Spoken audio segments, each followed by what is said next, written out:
안녕하십니까? 이제는 말할 수 있다. 누구 눈치 보지 않고 화끈하게 성경을 파헤쳐 갈 수 있는 은퇴 목사의 특권이죠. 사실 목사님들이 마음대로 말할 수 있는 것 같지만 눈치 많이 봅니다. 장로님 눈치 보죠. 교인 눈치 보죠. 이단이라 찍힐까봐 혹은 이런저런 평가 판단에 눈치 엄청 봅니다. 저는 자유합니다. 오늘 어저께 첫 영상을 올렸는데 저도 깜짝 놀랐습니다. 하루 만에 구독자 135명, 조회수 848회. 댓글 달아주신 여러분들께 진심으로 감사합니다. 이현주님, 파랑꿈님, 석윤이님, 이경희님, 김동훈님, 루슬리, 소망사, 여러분들 댓글 달아주신 거에 진심으로 감사하고, 다윗의 하나 이야기를 해달라는 분이 여러분 계셨어요. 사실 제가 다윗의 아내 이야기를 여러 차례 글을 썼어요. 첫 번째 부인 미갈에 대한 글 하나 썼었고요. 그 다음에 두 번째 부인 나발의 부인이기도 하죠. 아비가일 이야기 하나 썼고, 세 번째 바세바 이야기도 하나 썼습니다. 차례차례 해드리겠습니다. 다윗의 딸 다말 이야기도 하나 썼었고요. 오늘은 롯의 아내 이야기를 한번 해볼까 생각합니다. 롯 이야기는 다들 아시겠죠? 소금기둥으로 변한 여자, 롯의 아내 이야기. 롯의 아내 평가는 아주 분명합니다. 기독교, 이슬람, 유대교 똑같습니다. 롯의 아내는 나쁜 여자, 하나님 말씀을 불순종하고 썩어지고 없어질 세상을, 하나님 나라보다 세상을 더 사랑하고 하늘을 바라봐야 되는데 땅을 바라봤고, 물질 욕심으로 가득 찬 이기심의 상징이고 수치의 상징이다. 거의 대동소이하게 그렇게 해석을 해요. 유대 역사가 요세푸스는 그가 쓴 그 유대 고대사에서 비교적 이제 조금 비판의 정도가 조금 약하긴 하지만, 롯의 아내가 지나친 호기심으로 고향을 돌아봐서 소금기둥이 됐고, 나도 그 소금기둥을 봤다. 근데 사실 지금도 사회가면 롯의 아내 소금기둥이 있어요. 그놈의 소금기둥은 풍화작용이 없나 봐요. 안 무너지고, 아니면은 무너졌어도 계속해서 어떤 기둥이 보이면은 저게 롯의 아내다, 롯의 아내다 막 이렇게 얘기하는가 봅니다. 칼빈도 그의 주석에서 롯의 아내가 소금기둥으로 바뀐 것을 보면서 탐욕의 결국이 어떠한지를 지나가는 사람들에게 교훈 주려고 소금기둥으로 만든 것이다 라고 이야기를 하고 있어요. 고든 웬함은 좀 더 적극적으로 비판해요. 하나님 명령에 복종하지 않았기 때문에 소금기둥이 됐고, 롯의 딸들이 롯과 함께 뭐 이렇게 수치스러운 일한 것도 그 다 롯의 아내 때문이다. 롯의 아내가 살았으면 어떻게 딸들하고 그런 일을 했겠느냐, 막 그렇게 비판을 했습니다. 반박할 여지가 거의 없는 여자죠. 그런데 제가 이 롯의 아내를 들고 나왔습니다. 롯의 아내 좀 다시 생각해 봐야 하지 않을까? 자, 우리 롯의 아내 이야기를 할 때 롯이 언제 그의 아내와 결혼했을까? 요거 학자들마다 약간의 의견 차이가 있습니다. 여러분 언제 결혼했을 것 같아요? 성경에 나와 있지 않아요. 이건 그러니까 전부 추측입니다. 추측.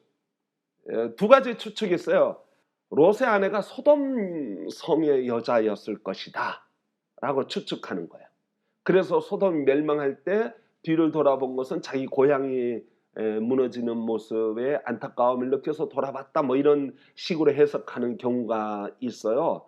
또 뭐 거기에 따른 논리적 근거 중에 하나가 그의 두 딸이 결혼 정년기에 있는 거 보니까 소돔 성에서 낳은 딸인 거 아니겠는가 하는 추측을 하기도 합니다.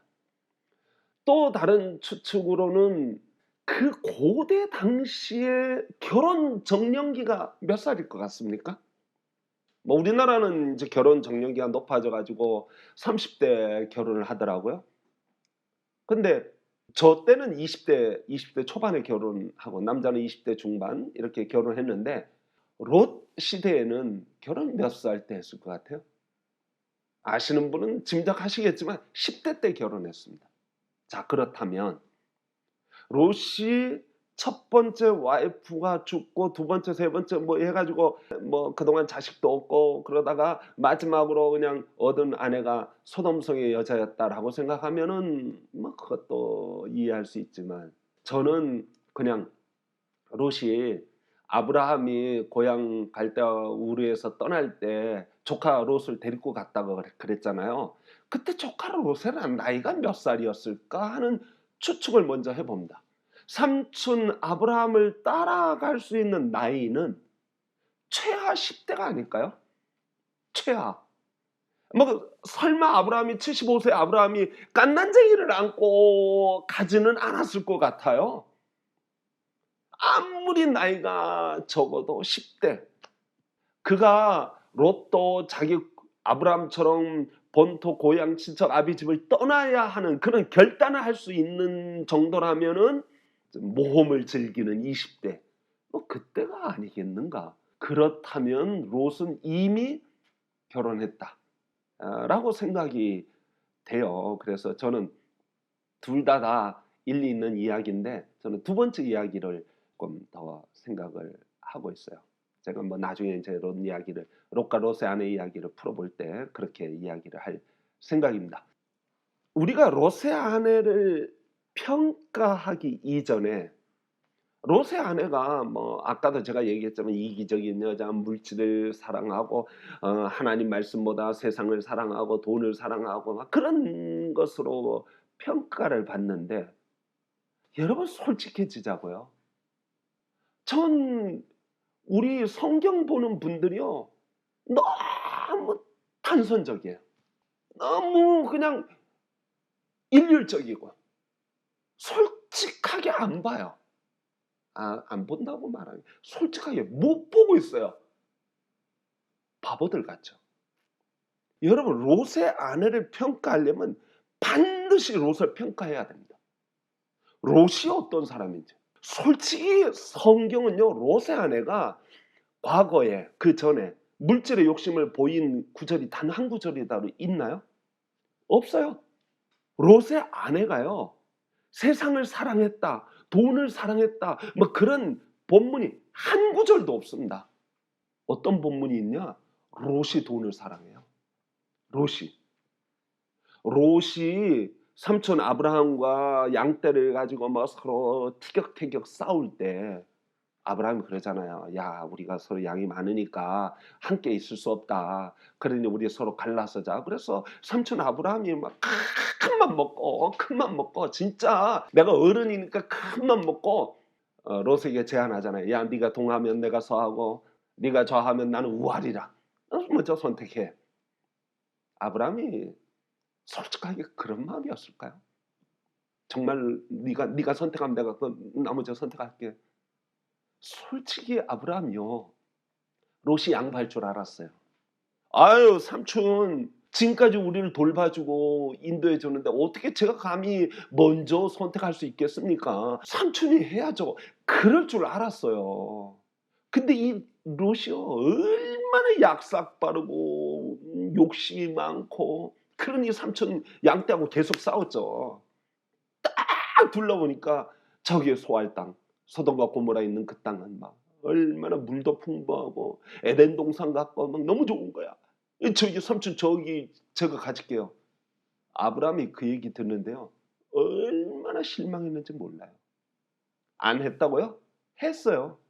아브라함이 롯이 떠난 다음에요. 아브라함이 실망해가지고 어깨가 쭉 쳐져서 야, 진짜 내가 그렇게 길러주고 키워주고 다 돌봐주고 했는데 이 인간 아유 정말 내가 고향에서부터 저 데리고 나온 것부터 잘못이야. 진짜 정말 인간 그러고 있을 때 하나님 탁 나타나시잖아요. 야, 뭐 그렇게 섭섭해하냐. 동서남북 다 봐. 그게 다 네 땅이야.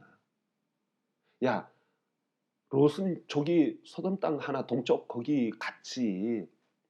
너 그거 너무 부러워하지 마. 너 내가 있지 않냐? 동서남북 다 네 땅이야. 걱정하지 마. 아브라함이 실망 안 했으면 하나님이 그 말 왜 했겠어요? 우리 성경 볼 때 솔직하게 봅시다. 예? 자, 이 롯이요. 진짜 얘 골 때리는 애예요. 천사가 소돔과 고모라에 찾아왔을 때 롯이 어떻게 했어요?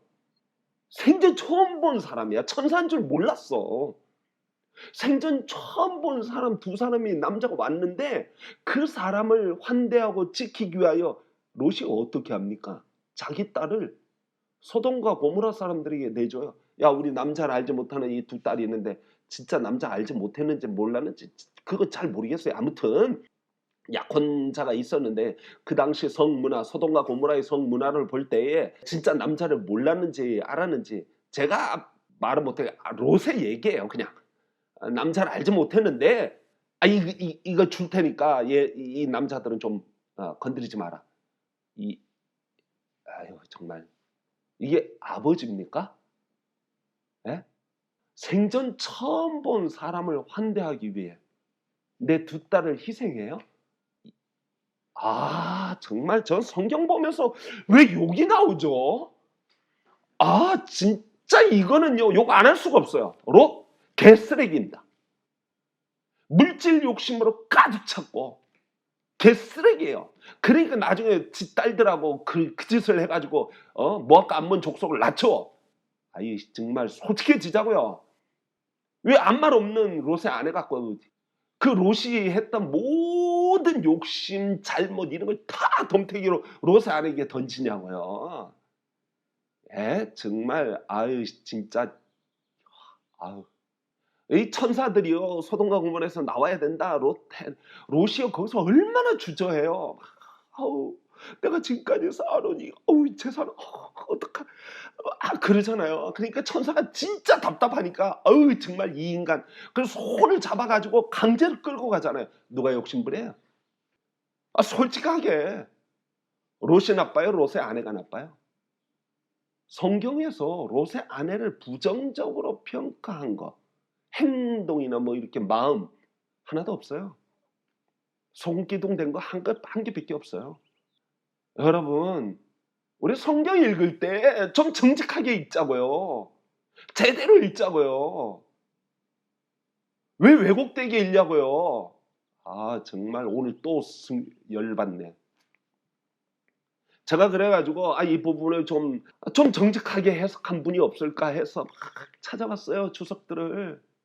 좀 자유주의 신학자인 폰라드 창세기 주석 열어봤더니 아무 말 없어요. 제가 존경하는 구약학자가 있어요. 월터 브루그만. 그분은 성경을 읽을 때 우리에게 꼭 필요한 것, 특히 구약 성경 읽을 때 우리에게 필요한 것이 상상력이다. 무한한 상상력이다. 왜냐하면 구약 성경의 거의 한 70%가 시야, 시로 쓰였다. 그럴 수밖에 없는 게 구약 성경을 전수하는 과정이 페이퍼에게 써서 전수한 게 아니라 다 구전으로 전수했거든요. 외워야 돼요. 외우려고 하다 보니까 쉽게 외우려면 어떻게 외워야 돼요? 시는 쉽게 외울 수 있잖아요. 거의 대부분 시예요. 그러니까 이 시들을 해석하는 데 있어서 제일 중요한 게 문학적 상상력이에요. 월터 브루그만은 그걸 알았어요. 그래서 상상력이 필요하다. 근데 아쉽게도 월터 브루그만의 창세기 주석을 보니까 상상력을 발휘하지 않더라고요. 실망했어요. 자, 그러면 누가 상상력 발휘했을까요? 누가 공감의 능력을 발휘했을까요? 저 지난번에 누구 얘기했죠? 어떻게 제가 까먹었어요. 진짜. 제가 지난번에 욥의 아내 이야기할 때도 우리 기독교인들이 공감 능력이 없다고 여러 차례 제가 강조를 했는데 정말 신학자들, 목사님들 사고가 경직돼 있어요. 딱 한 가지 상징. 내가 보는 거 이외에는 안 봐. 롯 나빠. 롯의 아내 나빠. 이것만 봐. 이것만. 공감 능력이 없고 상황을 이해하려는 능력이 없고 롯과 롯의 아내의 관계를 이해하려는 경향이 없어요. 여러분 롯 아내 이름 아세요? 아브라함 아내 이름은 아시고? 아시죠? 사라. 사레에서 사라로 이름 바뀐 과정까지 다 알려줘. 아브라함, 롯 아내 이름 아는 분? 있어요? 없어요. 왜 없을까요? 로세 아내 이름을 불러줬을까요? 전 그냥 이렇게 생각합니다. 안 불렀다. 어이, 어이, 일로 와봐. 어이, 뭐 하고 있어? 여기 물 좀 갖다 줘. 예? 로세 아내 이름은 제가 생각할 때 어이예요, 어이. 어이, 일로 와봐. 에, TV 켜, TV 켜. 채널 돌려. 이름 안 불러. 설마 그랬겠어요? 이름 있었겠지만 굳이 이름 안 쓴 이유는 로세 아내 이름 몰라요. 로세 아내가 얼마나 섭섭했을까. 정말 우리 성경 읽으면서 정직하게 읽읍시다. 자, 이 로세 아내 이야기를 읽으면서 상상력과 공감 능력을 발휘한 사람이 있습니다. 신학자도 아니고 목사님도 아니고 그는 바로 시인입니다. 러시아의 여성 시인 안나 아흐마토바와 폴란드의 여성 시인 노벨 문학상까지 받았는데 비스와바 쉼보르스카 발음 어려워요. 이 두 분이 로세 아내라는 시를 썼습니다. 안나 아흐마토바는 러시아 혁명기에 태어났어요. 그래서 그 혁명기의 와중에 정말 막 그 러시아 전체가 막 제정말 러시아에서 막 그 러시아가 뒤집어지고 막 혼란기에 그런 어려운 시기에 지금 코로나 상황하고는 비교할 수 없을 만큼 어려운 시기에 태어나서 그의 정서적 감정 속에 재난 상황을 맞이하여 불안과 공포와 두려움, 가족의 안전에 대한 어떤 그 염려, 그리고 따뜻한 기억이 있는 고향 땅에 대한 그리움, 고향에 대해서 막 강제로 이주당하고 막 이런 그런 상황이었으니까 그 마음이 그 고향을 잃어버리는 재난 상황을 맞이한 사람들의 마음을 너무 잘 알아요. 여러분 지금 롯과 롯의 아내가 재난 상황을 맞이했잖아요. 소돔과 고모라에 막 유황불이 떨어지고 막 난리가 나서 사람 다 죽고 막 아우성치고 난리 법석을 떨고 있는 상황에 그 재난 상황에서 살아남았잖아요. 안나 아흐마토바는 바로 그걸 알았어요. 그래서 재난 상황에서 살아남은 주인공의 그 불안함, 그 느끼는 불안, 그리고 고향에 대한 간절한 그리움, 그것으로 로세 아내 시를 썼어요. 제가 한번 읽어드릴게요. 의로운 자는 어두운 산길을 따라 거대하게 빛나는 신의 천사를 뒤따라간다. 그러나 여자의 마음속에 불안이 크게 소리쳤다. 아직 늦지 않았다. 아직 한 번 더 볼 수 있다. 고향 소돔의 붉은 탑들을, 내가 노래하던 광장을, 빨래하던 마당을, 높은 집들의 텅 빈 창문들을, 사랑하는 남편에게 아이들을 낳아주었던 그곳을 그녀가 얼핏 뒤돌아보자 죽음의 고통으로 두 눈은 아무것도 볼 수 없었다. 몸뚱이는 투명한 소금 기둥이 되고 민첩하던 두 발은 땅에 박혀버렸다. 누가 이 여인의 죽음을 애도할 것인가? 그녀는 상실된 것 중에서도 덜 중요하게 거론되지 않는가? 다만 나의 마음은 절대로 잊지 않을 것이다. 단 한 번의 시선을 위해 목숨을 바친 그녀를. 이 시는 예일대에서 러시아 동유럽 지역학을 공부하고 인디애나 대학에서 슬라브 문학으로 박사학위를 받은 연세대 정보라 교수의 쓴 논문 속에서 제가 찾아낸 시입니다. 그분은 신학자도 아니고 문학자의 해석이니까 이제부터는 여러분들이 조금 마음 내려놓고 신학에 이렇게 물든 사람들, 막 교리에 물든 사람들은 막 벌써 짜증낼지 모르겠지만 문학자의 얘기라고 생각하고 그냥 넘겨주세요. 예? 이해해 주세요. 자, 비스와바 쉼보르스카가 쓴 시선집이 국내에 번역돼 있어요. 끝과 시작이라는 시선집이 있는데 거기 롯의 아내 시가 써 있습니다. 이렇게 써 있어요. 제가 읽어드리겠습니다. 아마도 호기심 때문에 뒤를 돌아봤을 것이다. 어쩌면 호기심 말고 다른 이유 때문일 수도 있었다. 은그릇에 미련이 남아서 샌들의 가죽끈을 고쳐 매다가 나도 몰래 그만. 내 남편 롯의 완고한 뒤통수를 더 이상 쳐다볼 수가 없어서 내가 죽는다 해도 남편은 절대로 동요하지 않을 거라는 갑작스러운 확신 때문에 과격하지 않은 가벼운 반항심이 솟구쳐 올라 추격자의 발소리에 귀를 기울이다가 정막 속에서 문득 신이 마음을 바꿀지도 모른다는 희망이 샘솟았기에 우리의 두 딸이 언덕 꼭대기에 사라져 버렸으므로 문득 스스로가 늙었다는 생각이 들어서 거리를 확인하고 싶어서 방랑의 덧없음과 쏟아지는 졸음 탓에 대주위의 꾸러미를 내려놓다가 뒤를 돌아보았다. 내가 걷고 있는 오솔길에 갑자기 뱀이 나타났기에 거미와 들쥐와 어린 독수리가 내 앞을 가로막았기에 유익하지도 해롭지도 않은 그저 살아있는 모든 생명체가 거대한 패닉 상태에 빠져 꿈틀대고 튀어오르는 것을 바라보면서 갑작스런 외로움 때문에 나는 뒤를 돌아보았다. 몰래 도망친다는 사실이 부끄러워서 소리치고 싶고 되돌아가고 싶은 욕망 때문에 혹은 돌풍이 불어와 내 머리를 헝클고 내 드레스 자락을 걷어올리던 바로 그 순간에 그들이 소돔의 성벽에서 우리를 지켜보면서 계속해서 청청병력처럼 요란한 웃음을 터뜨리고 있을 것만 같았기에 아마도 분노 때문에 뒤를 돌아보았을지도, 어쩌면 그들에게 피할 수 없는 파멸을 안겨주기 위해서, 아무튼 위에서 열거한 구구한 이유 때문에 나는 뒤를 돌아보았다. 내 의지와는 상관없이 뒤를 돌아보았다.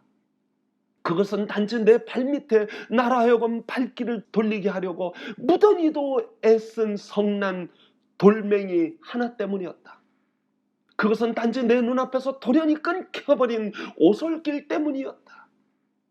그것은 단지 성벽의 가장자리에서 뒷발을 세우고 아장아장 걷고 있는 한 마리 햄스터 때문이었다. 바로 그 순간 우리 두 사람은 동시에 뒤를 돌아보았다. 아니다, 나는 계속해서 달렸다. 살금살금 기어갔다. 훌쩍 날아올랐다.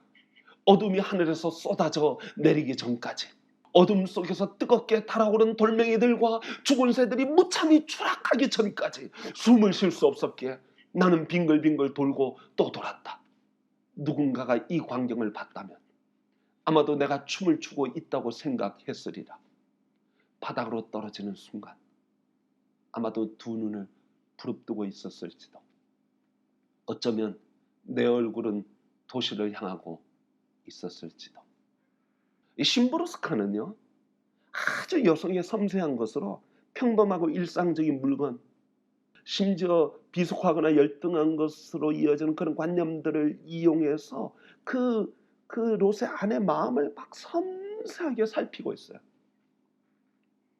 미시간 대학에서 슬라브 문학을 가리키는 보그다나 카펜터 교수는 심보르스카의 시를 해석하면서 이 사람이 어떤 것을 결정할 때는 한 가지 이유 때문은 아니라는 거예요.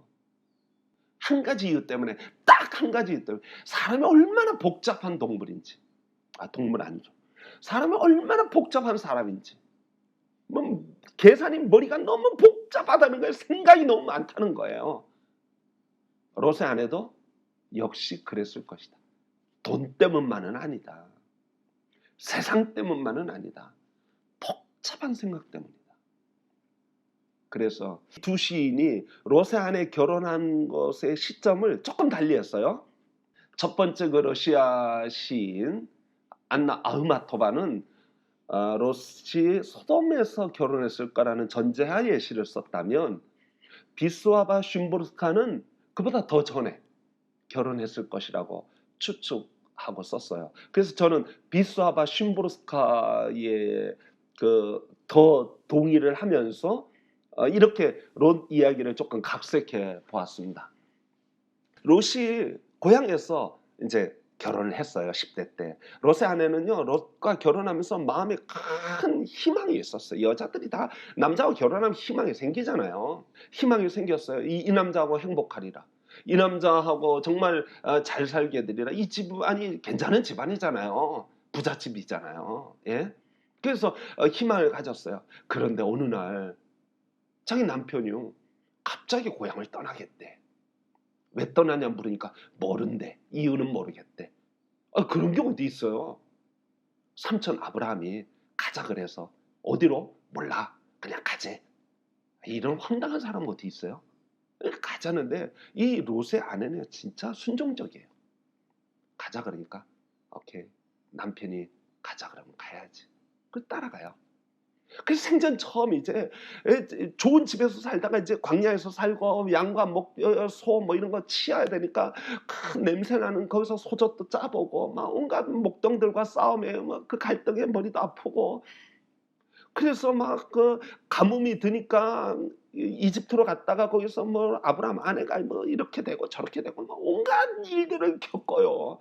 그러면서 오면서 자기가 그 기대했던 남편 롯 자기가 생각했던 남편 롯이요. 쪼잔한 사람인 줄 알게 된 거예요. 물질 욕심에 사로잡힌 사람인 줄 알게 되는 거예요. 삼촌 아브라함을 막 존경해서 따라간 것 같으면서도 실은 자기에게 뭐 이익이 되느냐 안 되느냐 거기서 냉정하게 돌아서는 그런 냉정한 인간인 걸 안 거예요. 그래가지고 소돔과 고모라로 왔어요. 어쨌든 롯의 아내는 그 모든 과정에 단 한 번도 불평하지 않아요. 성경은 그거 기록하지 않았어요. 그냥 따라가요. 그런데 점점 남편이 자기 기대에 못 미쳐. 점점 기대에 못 미치는 거예요. 어쨌든 소돔과 고모라 와서 정착하면서 집을 가꾸는 거예요. 뜨락도 가꾸고 수수나 키우고 이슬꽃 키우고 크로커스도 키우고 온갖 꽃을 키우고 거기에 애들이 태어나서 뛰어놀고 웃으면서 행복하게 지냈어요. 비록 소돔과 고모라가 나쁜 도시인 것은 틀림없는 사실이지만 그러나 그 가정 자체는 행복했어요. 그런데 어느 날 손님이 왔는데요. 딸을 소돔과 고모라 사람에게 내주겠다고 그래요. 딸들이 쫓아서 엄마 어떡하면 좋아 하고 막 우는 거예요. 나 엄마 나 좀 살려줘. 어떡하면 좋아. 아빠가 나를 저 남자들한테 주겠대. 세상에 어떻게 이럴 수 있어. 막 그 롯의 아내가 딸을 안고 막 우는 거예요. 하나님 살려주세요. 하갈의 기도도 들어주셨던 하나님 우리 모녀를 살려주세요. 이미 남편에 대한 애정 다 없어졌어. 그 인간. 남편에 대한 마음이 다 없어진 거야. 저놈의 남편은 이 남편도 아니야. 인간이 그런 인간이 없어. 밤새 막 시끄럽게 떠들어. 동네 사람들 와가지고 시끄럽게 떠들고 막 난리가 났는데 아침이 되는데 롯이 심각한 얼굴로 와가지고 여보 애들 데리고 소돔과 고모라 떠나야 된대. 세상에 갈대아 우르에서 가나안으로 왔다가 이집트로 갔다가 다시 왔다가 갔다가 이리저리 왔다 갔다 이제 겨우 소돔과 고모라에 정착해서 겨우 살만한데 또 떠나겠대. 젊었을 때는 그래도 떠나도 희망이 있었어요. 이제 나이 들었잖아요. 이제는 정착해야 되잖아요. 안 그래요? 그래 이제 그래도 어쩔 수 없이 따라가요. 뛰기 시작하는데 여러분 산에 뛰어 올라가 본 적이 있어요? 산에. 여러분 이 영상을 보시는 분들 연세가 어떻게 되시는지 모르지만 지금 제 나이에 저 60대인데 제 나이에 산에 뛰어 올라가라면요 제가 볼 거예요. 뭐? 이 사람이 나를 어떻게 보고? 여러분 보세요. 상상해 보세요. 뒤에서는 유황 냄새가 나요. 재앙이 내린 거예요. 온갖 동물들이 살겠다고 산으로 뛰고 있어요. 앞에 롯이 자기 와이프의 손을 잡고 뛰었을까요? 지 혼자 살겠다고 뛰었을까요? 100% 지 혼자 살겠다고 뜁니다. 그 뛰는 뒤통수 대머리 롯의 아내가 뛰어 올라가면서 숨이 목에까지 차는 거예요. 앞에는 지 혼자 살겠다고 뛰는 롯 뒤통수 대머리 뒤통수를 바라보는데, 저 늙은 대머리 뒤통수를 바라보는데, 저 인간 따라가서 내가 뭔 호사를 누리겠나? 저 인간 따라가서 내가 무슨 행복을 맛보겠는가? 내가 지금까지 저 인간 따라다니면서 고생 다 하고 결국 종착지 소돔과 고모라에서 온갖 험한 꼴을 다 보고 내 딸을 다 그 사람들에게 내주겠다고 하는 그런 저런 인간 같지도 않은 인간, 내가 저 인간 따라가서 무슨 행복을 보겠는가? 내가 사는 게 뭐지? 그렇게 숨이 목이 차서 온갖 생각이 복잡한 거예요. 너무 힘들어, 나이 들어서 뛰려니까. 그래서 어떻게 하다 보니까 돌멩이에 쉼보르스카가 말한 것처럼 탁 걸려 넘어진 거예요.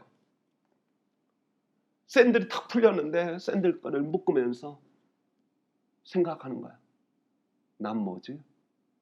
난 지금까지 어떻게 살았지? 난 누구지? 누구를 위하여 이렇게 산 거야? 저 혼자 살겠다가 앞에서 뒤도 안 돌아보고 달려가는 롯. 뒤에는 소돔과 고모라 사람들이 살려달라고 아우성치고 있는데 혼자 살겠다고 발버둥 치는 저 롯 따라가서 내 무슨 희망이 있겠나? 구원은 지 혼자 받아? 사는 건 지 혼자 살아? 어찌어찌 살겠지? 뒤에 죽어가는 사람 불쌍하지도 않는가? 죄인이라고 손가락질하고 동성애자들이라고 손가락질하고 저 인간들은 죽어야 돼, 나는 살아야 돼. 저게 크리스찬이고 저게 하나님 백성이야? 난 구원받았으니 됐습니다. 난 예수 믿고 구원받았으니 됐어. 세상의 인간들이 다 죽든 말든 나는 상관 안 해요. 이게 옳은 태도인가? 그동안 정부치고 어찌됐든 정부치고 살았던 그 인간, 그 사람들 버려두고 혼자 살겠다고 뛰어가는 자기 모습이 부끄럽지 않았나? 저는 생각할 때 롯의 아내는 자기 인생 전체에 대한 반성, 회의, 그리고 자기가 지금까지 의지했던 자기 남편에 대한 분노, 그리고 저 인간 따라가서 소망이 없다는 그런 상실감, 불안함, 온갖 생각이 머릿속에 돌면서 삶의 소망과 의욕을 내려놓은 것이 아닌가. 더 이상 뛰어 올라가기도 힘들어. 뛰어 올라가다 죽을 것만 같아. 거기에 소망이 있는 것 같아 보이질 않아. 그리고 거기서 그는 절망합니다. 그래서 거기는 자기의 삶에 대한 수치를 느낍니다. 그래서 거기에서 그녀는 혼자 살겠다는 욕망의 부끄러움을 느끼고 아무 생각 없이 백지장이 되어 뒤를 돌아봅니다. 분노했기 때문에. 몰라요. 쉼보르스카는 여러 가지 얘기하잖아요. 전 롯의 아내의 죽음을 통해서 두 가지를 생각하고 싶습니다. 첫째, 우리 그리스도인들이 다른 사람을 실망시키는 일을 하지 말자는 것입니다. 뭐 실망 안 시킬 수야 없겠지만 오늘 여기 롯의 아내를 실망시키고 결국 롯의 아내가 인생을 포기하는 지경에 이르게 되었습니다. 에스겔 선지자는 그런 말을 했어요. 핏값을 찾는다, 하나님께서. 우리 그리스도인들이 오늘날 세상 사람들에게 희망이 되고 있습니까? 아니면 실망을 주고 있습니까? 세상 사람들이 그리스도인들을 보면서 야, 정말 나도 어떻게 하면 그리스도인을 따라가 볼까? 저들에게 소망이 있는 것 같아 보여. 저들에게 희망이 있는 것 같아 보여. 내가 저들을 따라가면 정말 살 소망이 있고 희망이 있을 것 같아. 그래서 힘들더라도 내가 따라가 보자. 그래서 정말 우리 그리스도인들이 세상에 희망이 되고 있느냐 아니면 세상에 절망이 되고 있느냐. 나 예수는 믿고 싶은데 나 예수는 좋은데 저놈의 크리스천들 때문에 저놈의 교회 때문에 나 진짜 나 꼴도 싫어.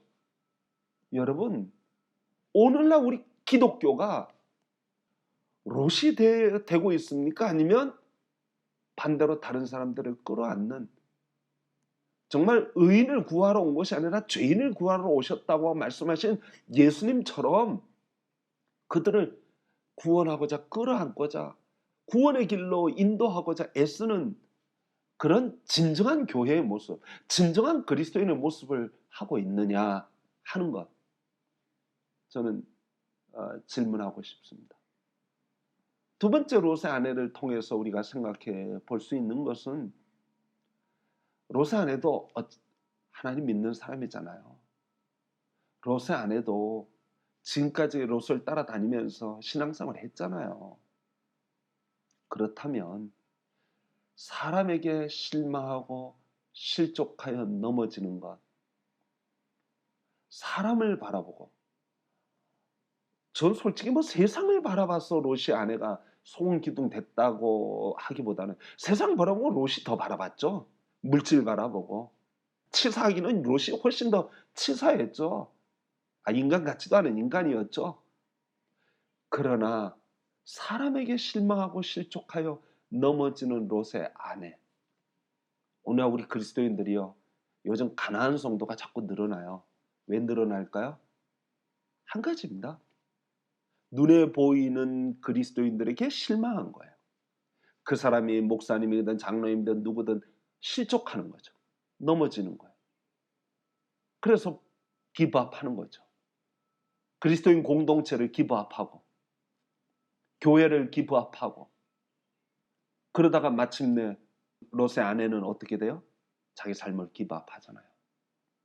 여러분 사람을 기브업하면 결국 삶을 기브업하는 단계로 가게 됩니다. 그 어떤 일이 있어도 아무리 약한 자라도 포기하지 말아야 돼요. 우리 주님이 포기하지 않잖아요. 저와 여러분을 포기하지 않잖아요. 다 알면서도 포기하지 않잖아요. 내가 너를 사랑한다 말하잖아요. 여러분 이 동영상을 시청하시는 여러분 사람 때문에 실족하여 본인이 넘어지는 일이 없기를 특별히 우리 하나님 믿는 사람이라면 하나님을 의지하는 사람이라면 하나님을 의지하고 하나님을 믿는다는 것은 사람을 의지하고 사람을 믿는다는 뜻이 아니지 않습니까? 앞에 달려가는 대머리가 꼴보기 싫다 할지라도 앞에서 지랄 떠는 교회 중직자들이 꼴보기 싫다 할지라도 리더가 꼴보기 싫다 할지라도 우리가 거기서 사람 보고 기브업하고 주님 보지 못한다면 그것도 문제인 것 같아요. 오늘 롯의 아내는 우리에게 이 두 가지 면을 이야기하고 있다. 저는 그리 생각합니다. 롯의 아내를 일방적으로 손가락질하지 마시고 우리 기독교를 돌이켜보고 저와 그리고 자신을 돌이켜보고 자기 자신을 돌이켜보고 어떤 것이 바른 것인지 우리 주님을 바라보며 주님을 믿는 자로서의 삶을 살아갈 수 있게 되기를 소망합니다. 오늘 롯의 아내를 생각해 봤습니다. 롯의 아내 여러분 혹시 이스라엘에 가서 롯의 아내 소금 기둥을 보면 그 앞에 꽃 한 송이 갖다 놓고 조용히 묵상하세요. 조용히 자신을 돌이켜보고 오늘날 기독교를 돌이켜보고 주님을 바라볼 수 있게 되기를 소망합니다. 거 가서 침 뱉지 마세요. 감사합니다. 또 어느 성경의 아내 이야기 듣고 싶은 거 있으면 이렇게 댓글로 저한테 댓글 달아주시면 제가 준비해서 또 강의하도록 하겠습니다. 다음에 봅시다. 감사합니다.